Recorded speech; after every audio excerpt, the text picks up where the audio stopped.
So I know that many of you have future cruise credits. How do I know this? Well, in March of 2020, all cruise lines suspended all sailings worldwide.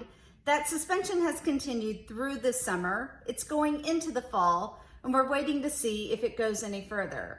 As a result, there are more future cruise credits out in the world than there's ever been before. And the thing is that every cruise line is doing it just a little bit differently. So I wanted to share with you some tips and tricks on how to manage your future cruise credit. And then at the end, I'll give you probably the best tip of all. So the future cruise credit, you may have heard to it as an FCC. Now FCCs are ranging from 100% to 150% based on when the cruise was canceled for you or you decided to cancel it. If it was canceled for you, you may have had the choice of taking a refund as well.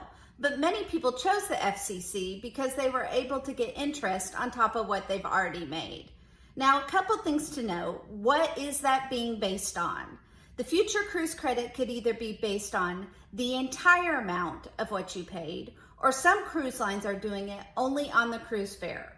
This means the taxes and the fees that you paid, you're not getting any interest on that. You're only getting 100 or 125, 150% based on just the cruise fare. Now, what can you apply this FCC to?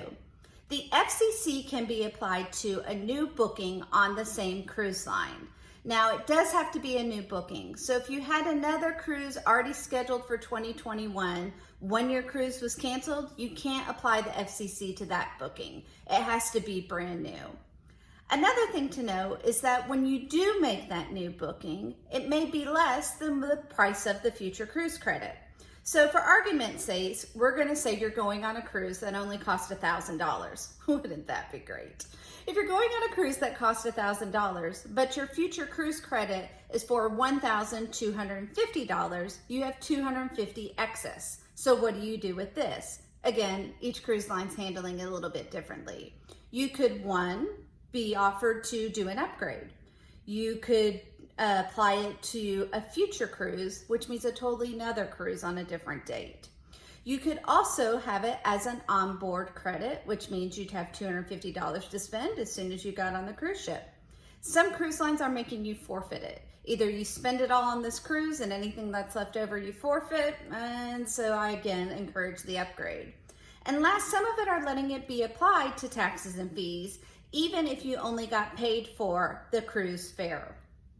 The next thing I want to know is when can you take this cruise and how long is the future cruise credit available to you? Future cruise credits could be available through the end of 21, through the end of 22, or 1 to 2 years from the date of issue. Some of them are giving you a voucher electronically. Some of you are connecting this future cruise credit to your past booking number. And others of you, the future cruise credit is being connected to your loyalty number. So if you had sailed before, you're a member of the loyalty program that's there, they just attached it to there. Many of you have asked, can I just go on the web and find out what my amount is and look at it that way? And I have not found any cruise lines yet to make this available to you through the web page. Now, last, you may be wondering, if I have a future cruise credit and I didn't book it with Luxury Edition Travel, can Luxury Edition Travel still help me manage this moving forward to make sure I'm getting the biggest bang for your buck? The answer is yes. We can totally help you in any way, whether you have a future cruise credit, whether you're like, it's been a year since I've traveled, I'm ready to go on a cruise, whatever it is, Luxury Edition Travel's here for you, and we're excited to get you sailing.